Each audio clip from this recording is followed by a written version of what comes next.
The surgery was 3 hours, Mom. You said you'd be here. My voice was a thin, raspy whisper, still heavy from the anesthesia. On the other end of the line, my mother didn't offer comfort. Instead, her voice went high and sharp. I told you the roast was already in the oven. I can't just let a $20 piece of meat burn because you're feeling needy again. Call a taxi and stop being so dramatic. I felt the cold plastic of the phone against my ear. My heart rate stayed perfectly steady as I looked at the screen. I'm not calling a taxi, and I'm not being dramatic. I'm just looking at the timestamp on your text. I'm 54 years old, and for 5 decades I thought I was the problem. When I had postpartum depression, she called it the blues. When I worried about my daughter's health, she shut the door. But this week, lying in a recovery room with titanium screws removed from my leg, the anesthesia fog finally lifted. Not because of what she said, but because of what she didn't do. My mother chose a dinner reservation over her daughter's surgery. But she forgot one thing. I didn't raise my children the way she raised me. If your own mother left you at the hospital to go eat dinner, would you ever speak to her again? Or am I the one being sensitive? If you were in my shoes, would you let her back in for the sake of family, or would you finally change the locks? Go 1A nu ban chorang mau mulatren het. Go 2B nu ban sikat jut lian lak huan tuan. Hey Jelai bin Luan. And if you haven't subscribed yet, do it now, because the digital receipt I'm about to show her changed everything. The hospital hallway smelled of industrial-grade lemon bleach and the faint, metallic tang of sterilized equipment. I sat in a hard plastic chair, my left leg extended, feeling the familiar, dull throb of the titanium plates that had lived under my skin for over a year. At 54, I've learned that pain is often just a data point, something to be managed, not something to cry about. Across from me, my mother sat with her legs crossed at the ankles, her posture as stiff and curated as a museum exhibit. She looked like the portrait of a devoted parent.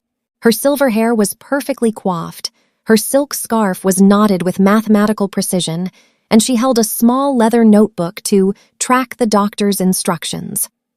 To anyone walking past, we were a touching scene, an aging mother supporting her daughter through a final, difficult surgery.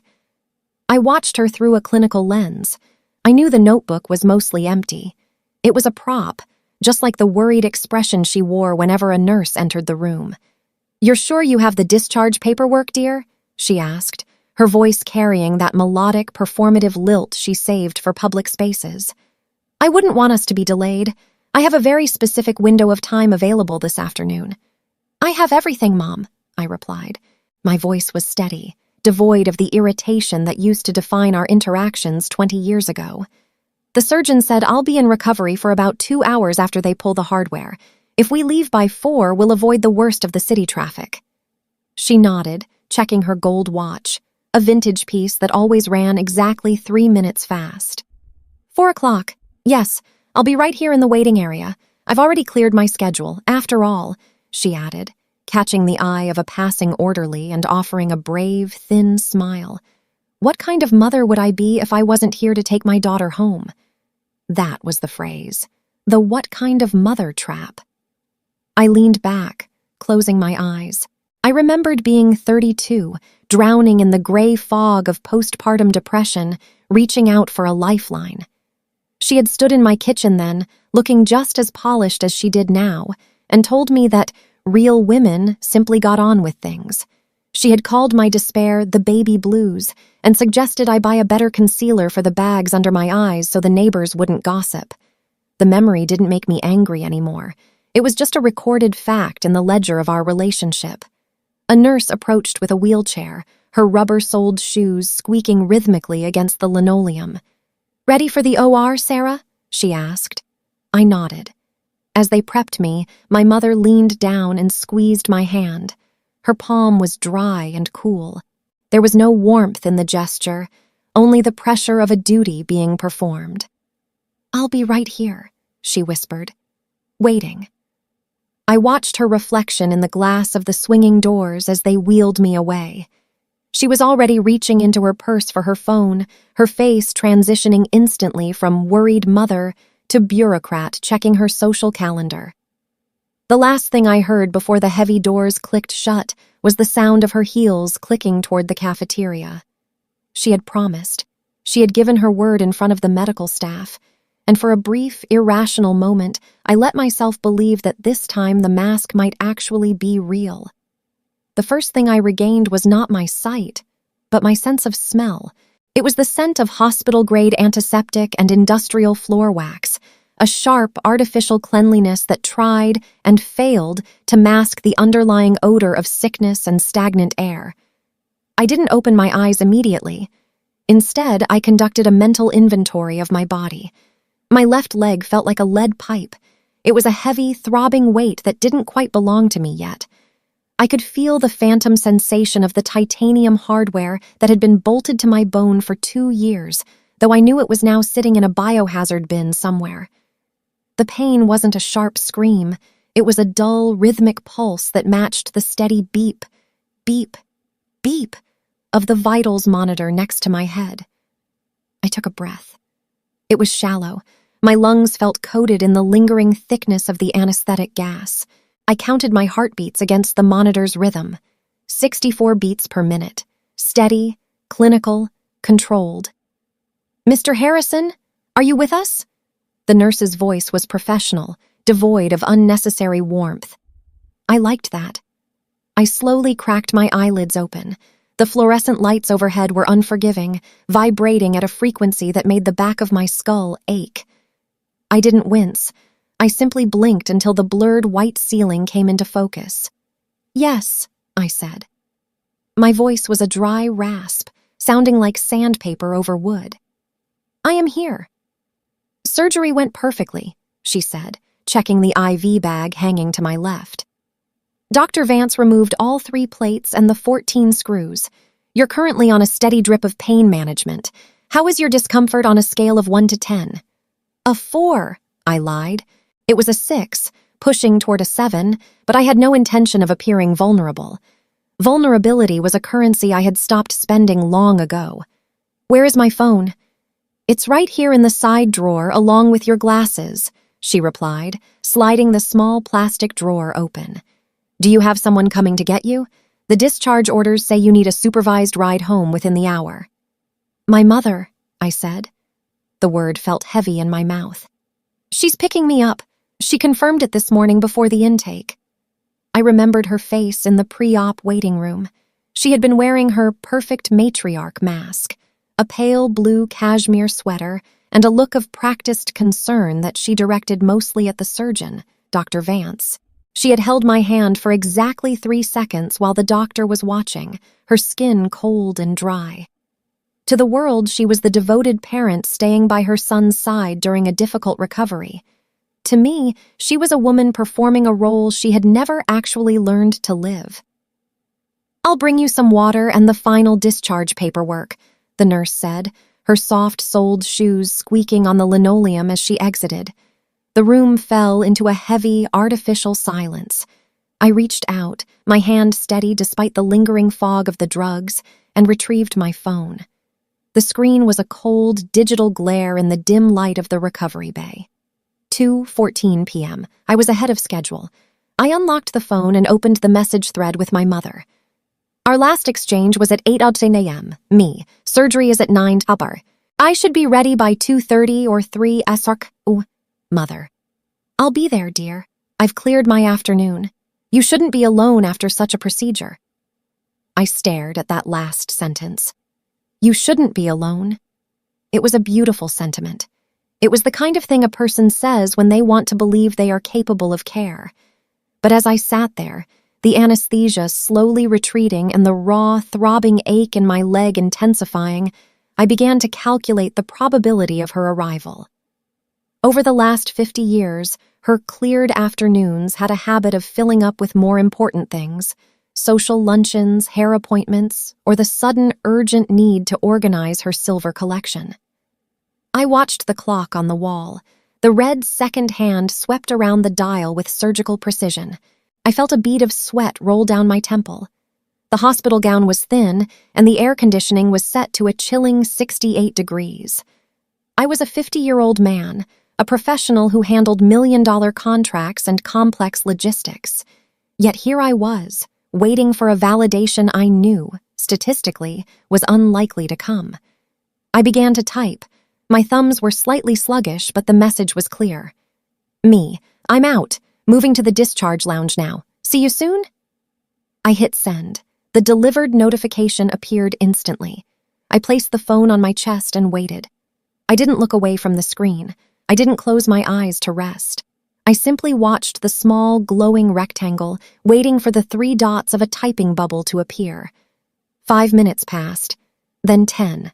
The nurse returned with a plastic cup of water and a stack of papers. "We need to get you dressed, Mr. Harrison. The transport chair is waiting."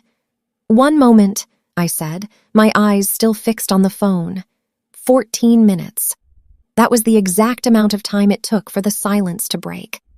My phone vibrated against my ribs, a sharp, mechanical buzz that felt like a jolt of electricity. I picked it up.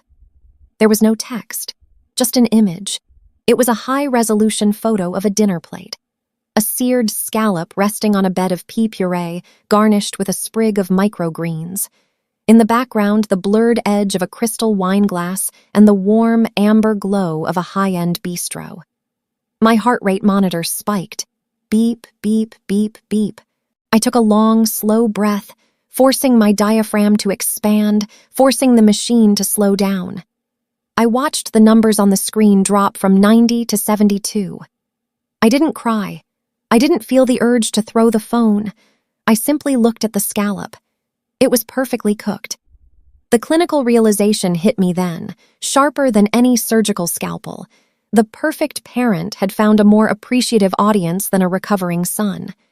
The image on my phone screen was high definition, likely captured with the latest model of a smartphone she didn't know how to use for anything other than social posturing. I stared at the scallop. It was resting on a bed of bright green pea puree, garnished with a single delicate sprig of chervil. The lighting was warm, amber, and expensive. The unmistakable glow of the Gilded Oak, a bistro where the appetizers cost more than the nurse's hourly wage. I checked the timestamp, 2:28 p.m.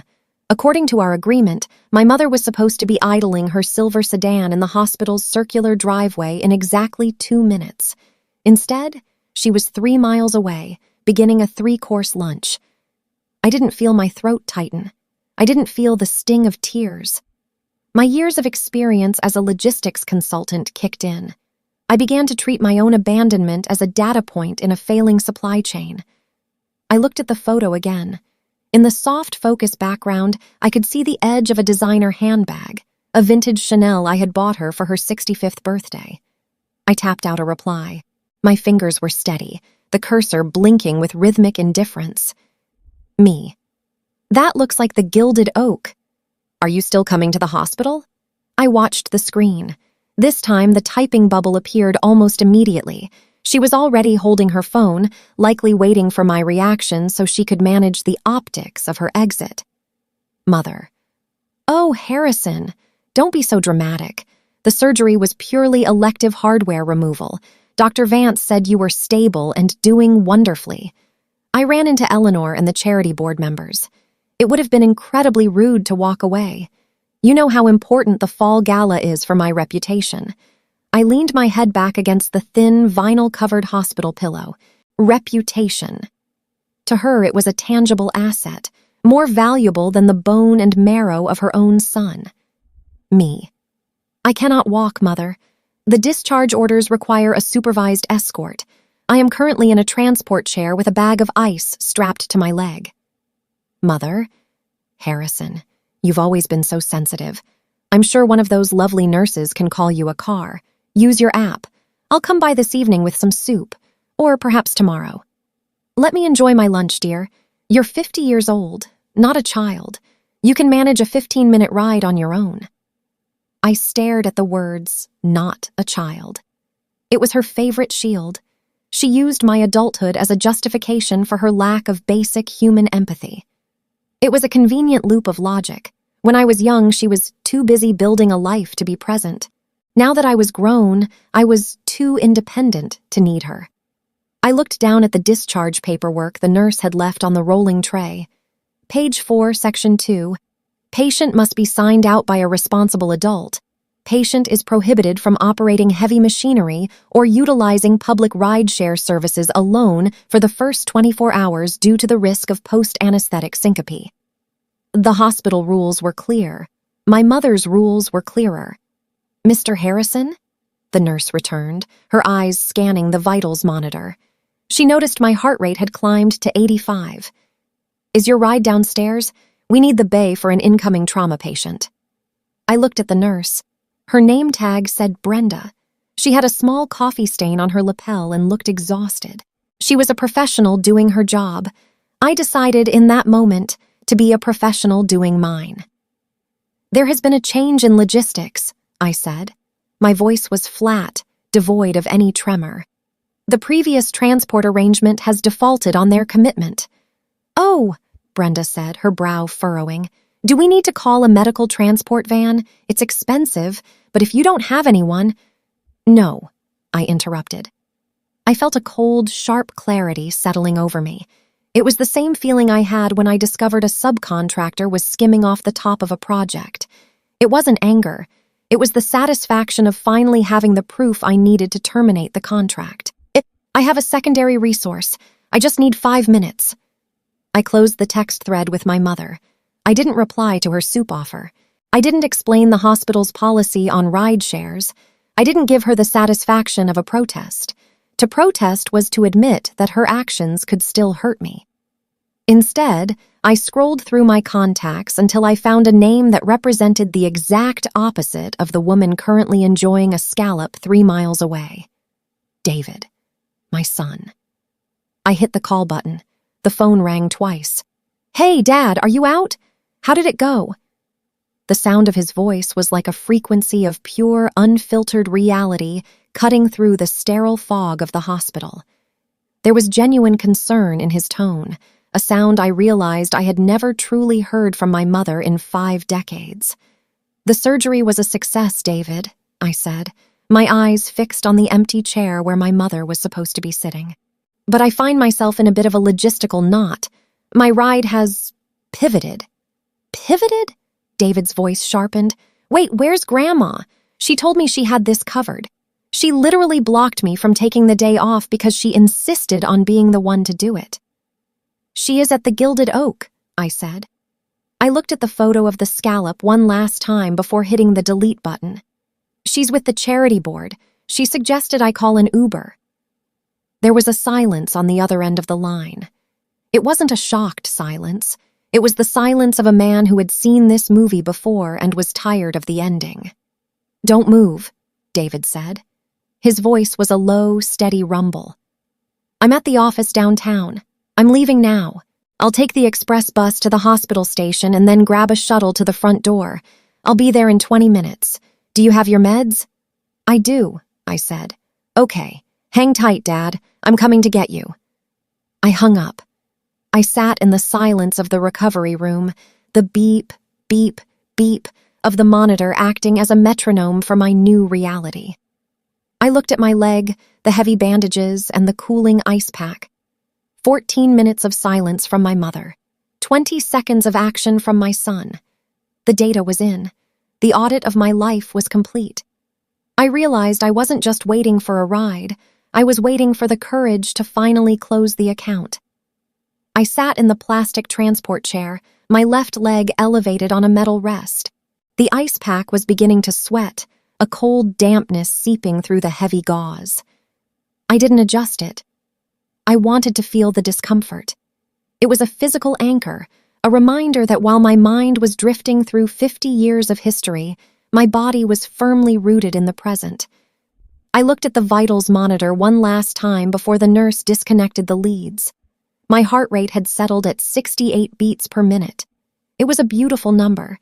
It was the rhythm of a man who was no longer waiting for a rescue that wasn't coming.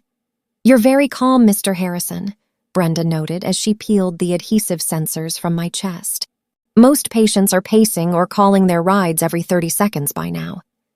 "Pacing would be medically inadvisable for someone who just had 3 titanium plates removed," I replied. My tone was flat, clinical, and calling would be a waste of cellular data. The variables have already been settled. She gave me a curious look, perhaps searching for a hint of suppressed rage or a flicker of sadness. She found neither. I had spent 25 years as a logistics consultant. I knew when a contract was breached. You don't scream at a shipping container for being late. You simply document the failure and find a new carrier. As Brenda wheeled me toward the discharge lounge, the hospital corridor felt longer than usual. The overhead lights flickered at a frequency I estimated to be 60 hertz. Flicker, hum, flicker, hum. In my mind, I began a forensic audit of our relationship. I looked back at 2012, when I had my first major heart scare. I had called her from the emergency room. Her response? "Harrison, I'm right in the middle of the garden club's annual seating chart. Can this wait until the morning?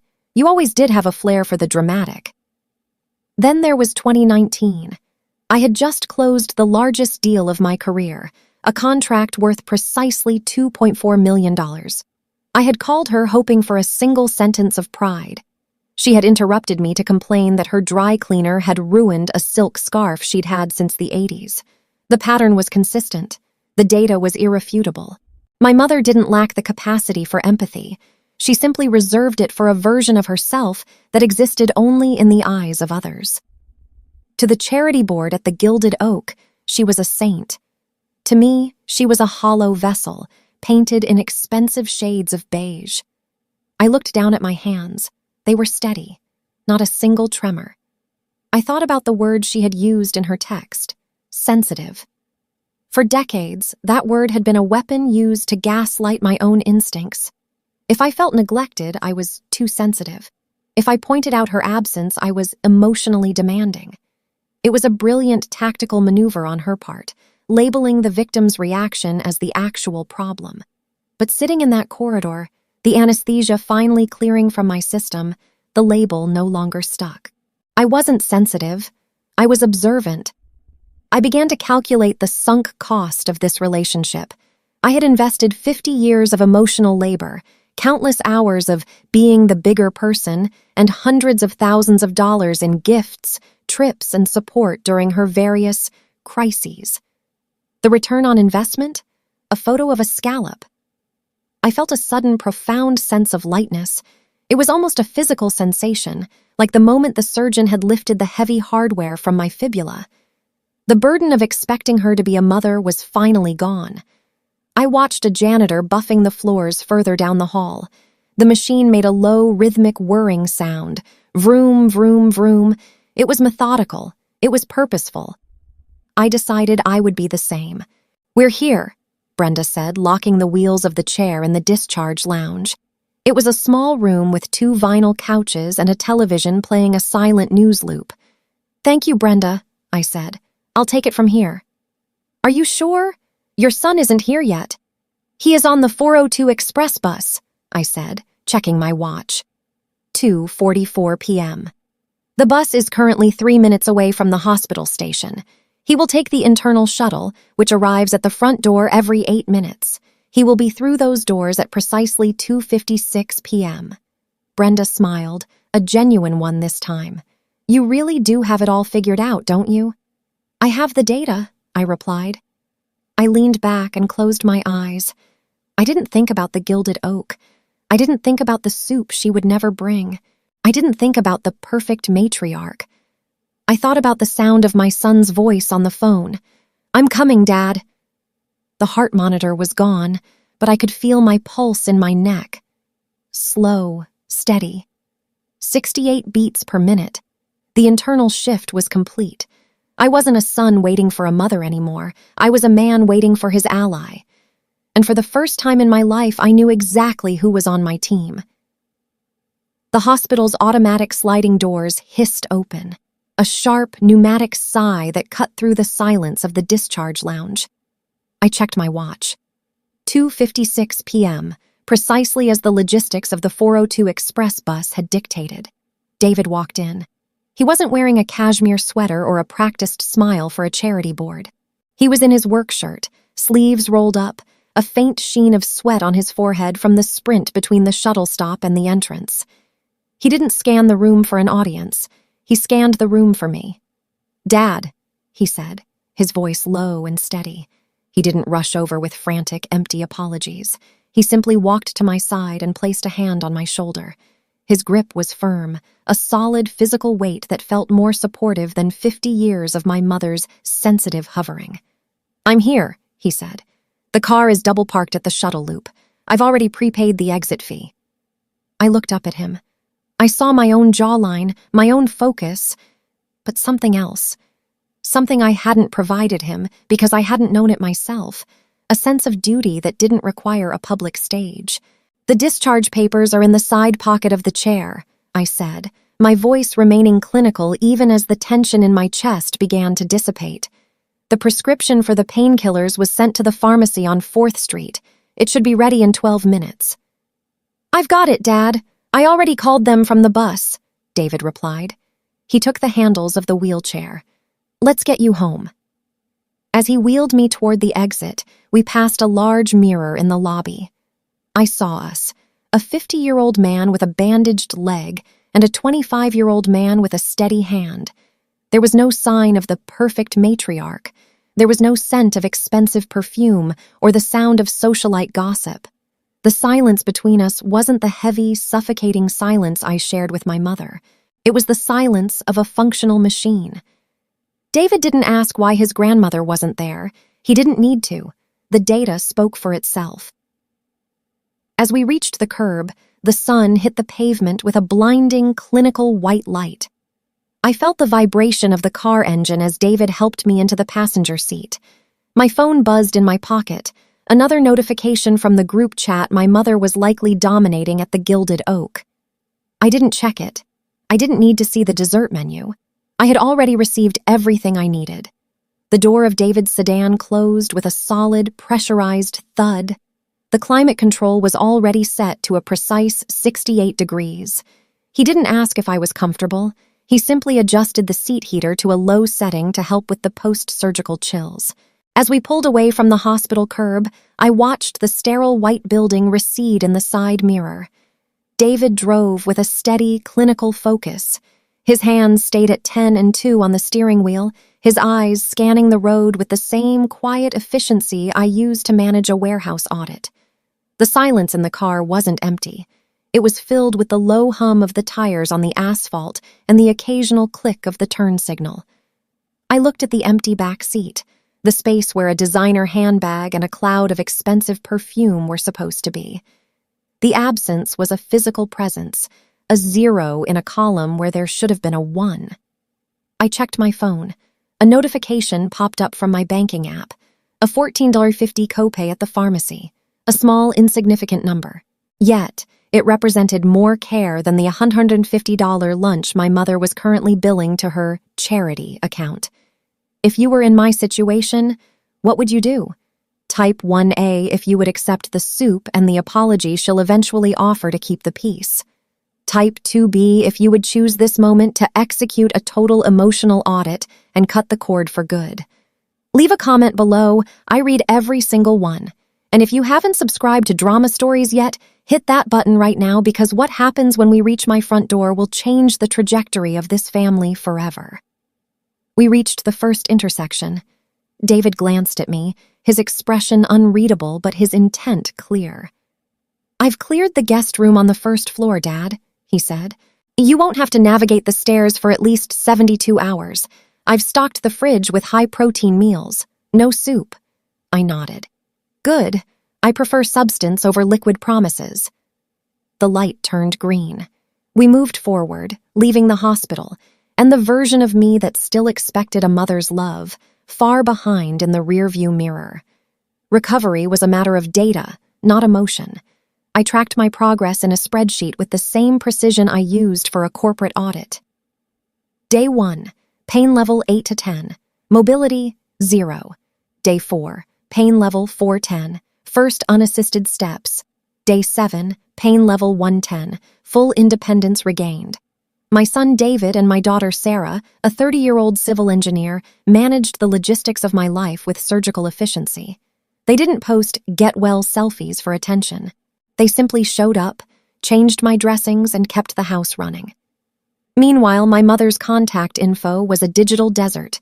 No texts, no calls, no soup. The perfect matriarch had vanished the moment the audience at the Gilded Oak finished their dessert. On the 7th evening, the silence broke. My phone vibrated with a call from Mother. I hit the record button before sliding to answer. "Harrison, dear," she trilled, her voice light and unburdened. "I've had such a busy week with the charity gala prep. It's been exhausting. I'm sure you're all healed up by now. I thought I'd drop by tomorrow for tea." I looked at the 6-inch surgical incision on my leg, a jagged reminder of her absence. "The hospital required a supervised escort for my safety, Mother," I said. My voice was a flat, clinical line. "You chose a scallop and a wine list over your son's recovery." "Oh, don't be so sensitive," she laughed, that brittle, artificial sound I had heard for 50 years. "It was just a little hardware removal. You're a grown man, not a child." "I am a man who keeps records," I replied, "and your busy week has provided all the data I need." I hung up. I didn't feel anger. I felt the quiet satisfaction of a closed file. The audit of our relationship was moving into the final phase. The phone rang again exactly 3 minutes after I hung up. I didn't rush to pick it up. I let it vibrate against the mahogany surface of my desk, a rhythmic, mechanical buzzing that felt like a countdown. I tapped the screen. Record. Then, speaker. "Harrison! How dare you hang up on me?" Her voice was no longer trilling. It was sharp, the perfect matriarch mask slipping to reveal the jagged edges of her entitlement. "I am your mother. I have spent decades sacrificing for this family's reputation, and you treat me like a common telemarketer because I missed a car ride?" I sat back, my hands folded over my lap. My heart rate was 64 beats per minute. "Let's look at the logistics, Mother," I said. My voice was a steady, low frequency. "On Tuesday at 9:30 a.m., you gave a verbal and written commitment to provide medical transport. At 2:28 p.m., while I was being moved to a discharge lounge under the influence of general anesthesia, you sent a high-resolution image of a scallop." "It was a business lunch, Harrison. Eleanor's husband is a major donor. The Gilded Oak is 3.2 miles from the hospital," I interrupted. "A trip that takes approximately 8 minutes in midday traffic. You chose a $42 appetizer over a promise to your son. That isn't sacrifice, Mother. That is a breach of contract. You are being impossible. You've always been so cold, so transactional. Is this how you treat the woman who gave you life?" "I am treating you like a data point," I replied. I watched the recording waveform on my tablet. It was a series of chaotic, jagged peaks, her voice, against my own flat, consistent line. "For 50 years, I accepted your busy schedule as a valid excuse, but the timestamp on that scallop photo provided a clarity that no apology can erase. You didn't forget me. You weighed my safety against a social connection and found me lacking in value." "I won't listen to this. I'm coming over right now to talk some sense into you." "Don't," I said. The word was a heavy, immovable object. "The security gate code has been changed. And Mother, this entire conversation is being recorded in high-fidelity audio. Every scream, every insult, and every dismissal is now a permanent digital file." The silence on the other end was absolute. I could almost hear the gears of her reputation management brain grinding to a halt. The realization that her sensitive son was now a clinical observer was a variable she hadn't factored into her equation. "I'm hanging up now," I said. "I have a physical therapy session at 4 p.m.